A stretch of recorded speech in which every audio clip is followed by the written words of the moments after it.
आज की ताजा खबरों के अपडेट में बात करेंगे। केंद्र सरकार ने सभी सरकारी कर्मचारियों के लिए जारी की है एडवाइजरी। कोरोना वैक्सीन को लेकर कही है ये बड़ी बात। आखिर क्या है पूरी खबर बताएंगे आपको इस अपडेट में। साथ ही यहाँ पर दिल्ली सरकार का बड़ा ऐलान। दिल्ली में 30 अप्रैल तक नाइट कर्फ्यू का हुआ है ऐलान। रात 10 बजे से सुबह 5 बजे तक रहेगी पाबंदी। आखिर क्या है पूरी खबर बताएंगे आपको इस अपडेट में। साथ ही यहाँ पर बैंक खाताधारकों के लिए जरूरी खबर है, जल्दी से निपटा ले बैंक से जुड़ा ये काम।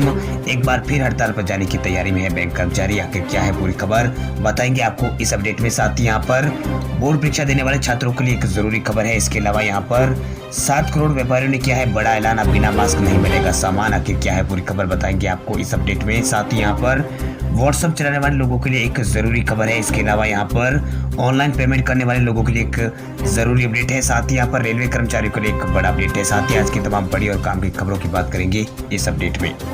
बात करते हैं आज की पहली बड़ी खबर की, तो केंद्र सरकार ने सभी कर्मचारियों के लिए जारी की है एडवाइजरी। कोरोना वैक्सीन को लेकर कही है बड़ी बात। केंद्र सरकार ने अपने सभी कर्मचारियों को कोरोना वैक्सीन लगवाने की सलाह दी है जिनकी उम्र 45 साल से ऊपर है। इससे कोरोना महामारी संक्रमण पर रोक लगाने में मदद मिलेगी।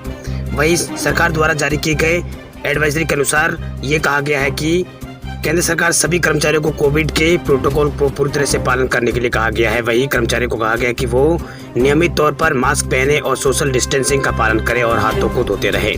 वहीं कोरोना महामारी से लगातार बिगड़ते हालातों पर सरकार नजर रख रही है। वहीं प्राथमिकता के आधार पर लोगों की पहचान करके उन्हें कोरोना वैक्सीन दी जा रही है। वहीं राष्ट्रीय राजधानी दिल्ली में पिछले 24 घंटों में कोरोना के 3,418 यहाँ पर नए कोरोना के केस सामने से के साथ कुल मामलों की संख्या यहाँ पर 6,80,000 के आसपास पहुंचने लगी है। वहीं दिल्ली सरकार द्वारा जारी किए स्वास्थ्य बुलेटिन के अनुसार टेस्ट पॉजिटिविटी रेट यहाँ पर 5.54% है। दिल्ली के स्वास्थ्य मंत्री सत्येंद्र जैन ने कहा है कि जिन इलाकों में एक दिन में कोविड-19 के 3 से अधिक मामले दर्ज किए गए उन इलाकों को माइक्रो कंटेनमेंट जोन के रूप में यहाँ पर नामित किया गया है। चलिए बात करते हैं अगली बड़ी खबर की, तो जल्द निपटा ले बैंक से जुड़ा जरूरी काम। एक बार फिर हड़ताल पर जाने की तैयारी में है बैंक कर्मचारी। नई वित्तीय वर्ष की शुरुआत 1 अप्रैल से हो चुकी है। ऐसे में अगर आपके पास भी अगर कोई बैंक से जुड़ा जरूरी काम बचा हुआ है तो बिना देरी किए उसे फटाफट निपटा लीजिए, क्योंकि बैंकों के कर्मचारी एक बार फिर लंबी हड़ताल पर जाने की तैयारी कर रहे हैं। सरकारी बैंकों के निजीकरण के विरोध में बैंक कर्मचारी यूनियन ने एक बार फिर हड़ताल की चेतावनी यहाँ पर दी है। बैंकों के प्राइवेटाइजेशन के विरोध में एक बार फिर से बैंकों के कर्मचारी फिर से हड़ताल पर जा सकते हैं। वहीं मार्च में लंबे हड़ताल के बाद बैंक यूनियन से एक बार फिर से हड़ताल पर जाने की तैयारी कर ली है। सरकारी बैंकों के निजीकरण के केंद्र सरकार के फैसलों के विरोध में ये बैंक यूनियन यहाँ पर विरोध कर रहे हैं। इसे लेकर अखिल भारतीय बैंक कर्मचारी संघ और बैंक यूनियन की अहम बैठक हुई थी। इस बैठक में देश भर के यूनियन, बैंक यूनियन और संगठनों के सदस्यों ने हिस्सा लिया था।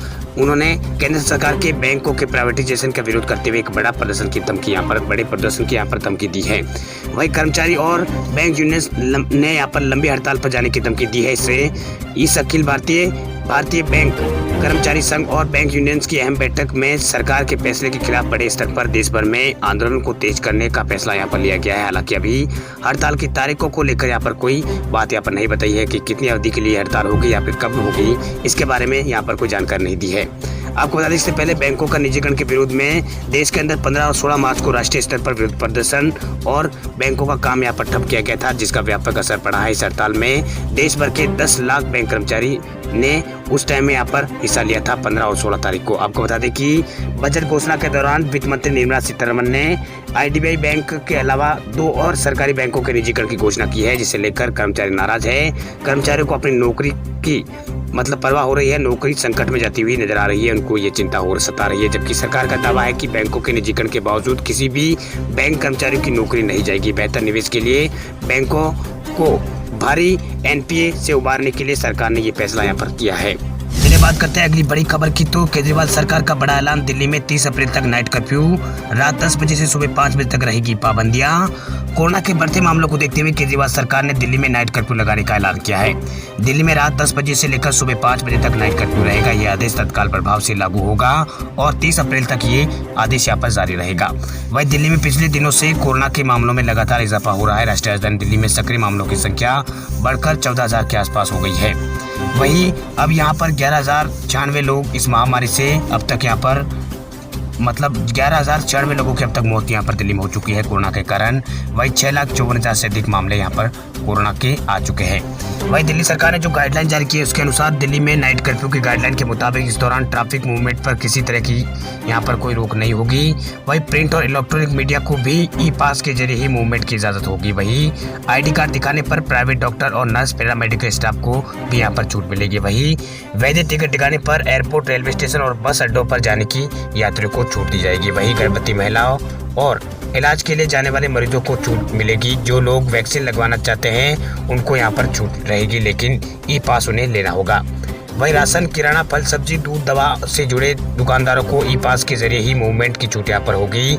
वहीं पब्लिक ट्रांसपोर्ट जैसे कि बस, दिल्ली मेट्रो, ऑटो, टैक्सी आदि को तय समय पर उन्हें यहाँ पर तय समय के बाद उन्हें लोगों के ले जाने लाने की इसमें इजाज़त होगी, जिनको नाइट कर्फ्यू के दौरान छूट दी गई है। जरूरी सेवा में लगे सभी विभागों के लोगों को यहाँ पर छूट दी जाएगी।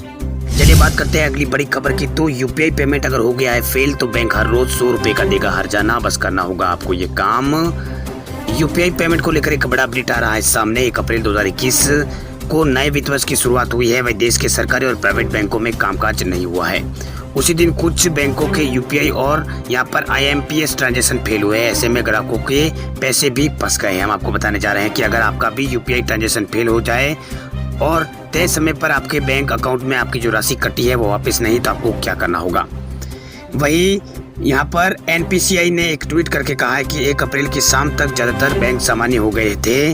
वही ग्राहकों के जो यहाँ पर अभिदित IMPS और UPI सर्विस मिलने अब उनको लगी थी, लेकिन बावजूद कुछ ग्राहकों की शिकायत ऐसी मिली कि उन्हें ट्रांजैक्शन फेल होने के बाद उनका पैसा उनको वापस नहीं मिला है। अगर आप भी उन लोगों में से एक है तो जिनका ट्रांजैक्शन फेल हुआ है, तो आपको रिजर्व बैंक ऑफ इंडिया यानी RBI की अक्टूबर 2019 की गाइडलाइन के बारे में आपको जानकारी होनी चाहिए। इससे आपकी जो मुश्किल है वो हल हो सकती है।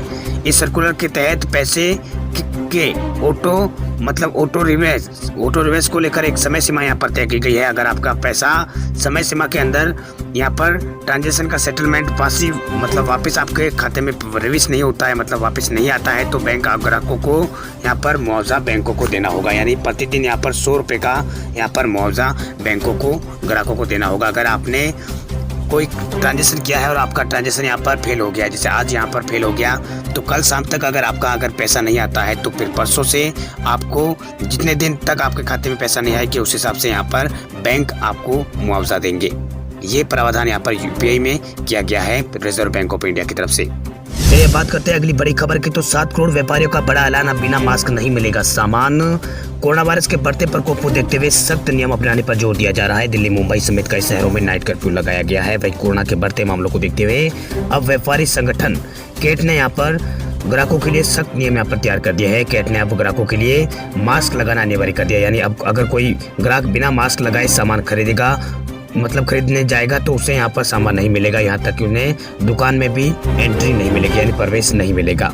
आपको बता दें कि कैट संगठन में देश भर के लगभग 7 करोड़ से अधिक व्यापारी इसमें जुड़े हुए हैं। वहीं कैट के अध्यक्ष BC भरतिया ने बताया है कि कोरोना संक्रमण की बढ़ती तेजी को देखते हुए व्यापारियों को सतर्कता और अनुशासन के साथ व्यापार करने के लिए कहा गया है।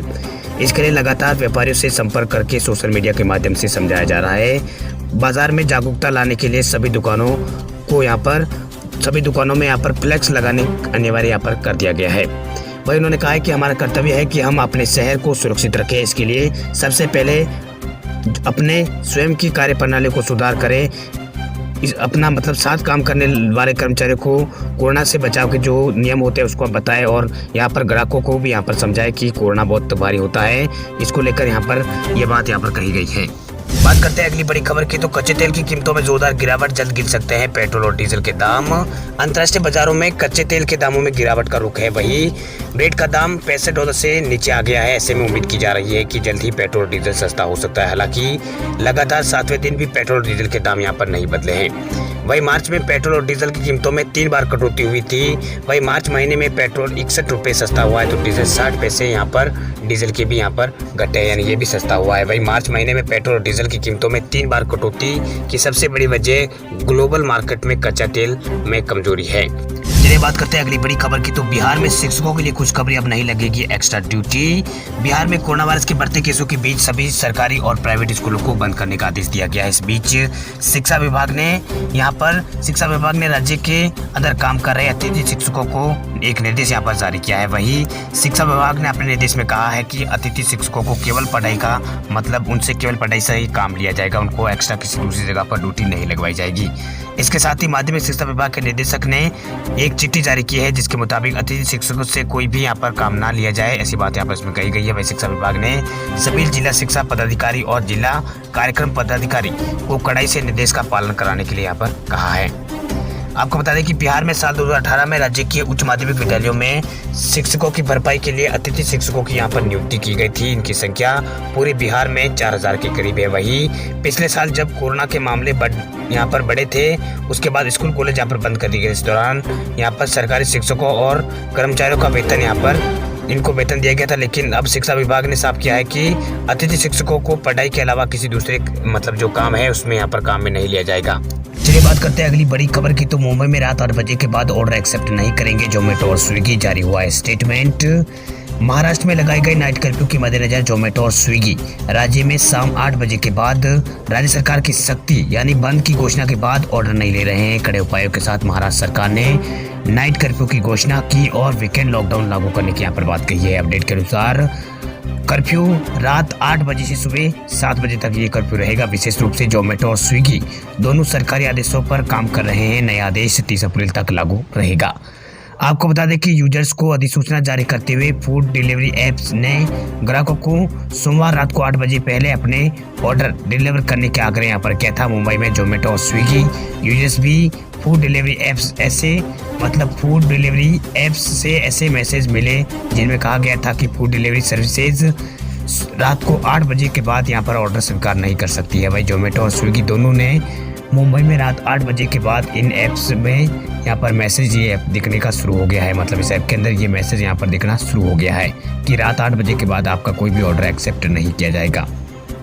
चलिए बात करते हैं देश भर के कोरोना आंकड़ों की। तो भारत में पिछले 24 घंटों में 96 से नए कोरोना के केस आए सामने। कल रिकॉर्ड 43 लाख लोगों को लग दी गई है भारत में कोरोना की वैक्सीन। देश में अब तक 8 करोड़ से ज्यादा कोरोना वैक्सीनेशन की डोज दी जा चुकी है। इसके बावजूद भी भारत में संक्रमण के मामलों में लगातार यहाँ पर बढ़ोतरी हो रही है। अब दुनिया में सबसे ज्यादा केस हर दिन भारत में ही दर्ज किए जा रहे हैं। स्वास्थ्य मंत्रालय की ताजा रिपोर्ट के मुताबिक पिछले 24 घंटों में भारत में 96,982 नए कोरोना के केस आए। इस दौरान 446 लोगों की मौत हुई है। हालांकि 50,000 से अधिक लोग कोरोना से पिछले 24 घंटों में ठीक भी हुए हैं। इससे पहले एक दिन में 3 लाख से ज़्यादा नए कोरोना के केस भारत में कल यहाँ पर आए थे। एक दिन में 1,03,000 के आसपास कोरोना के केस आए थे। वही एक समय ऐसा था भारत में जब कोरोना केसों की संख्या लगातार घटने लगी थी। साल 1 फरवरी 2021 को भारत में कोरोना के 8,735 नए कोरोना के केस दर्ज किए गए थे। वही एक दिन में कोरोना के मामलों में संख्या इस साल में सबसे कम थी। वही देश में अब तक कोरोना वायरस के लिए कुल 25 करोड़ 2 लाख सैंपल टेस्ट किए जा चुके हैं, जिनमें 12 लाख सैंपल की टेस्टिंग कल की गई थी। वही कल कोरोना केसों की बात करें तो भारत में यहाँ पर कल कोरोना के केस यहाँ पर 96,000 के आसपास में यहाँ पर आए हैं। वही टोटल भारत में मामलों की संख्या 1 करोड़ यहाँ पर 26 लाख हो चुकी है। वही कुल डिस्चार्ज हुए मामलों की संख्या 1 करोड़ 17 लाख के आसपास हो गई है। वही कुल एक्टिव केस भारत में 7,88,000 के आसपास है। वही कुल मौतों की संख्या भारत में 1,65,000 से अधिक हो चुकी है मौतें। वही कुल टीकाकरण भारत में 8 करोड़ 31,10,000 के आसपास टीकाकरण की डोज लग जा चुकी है।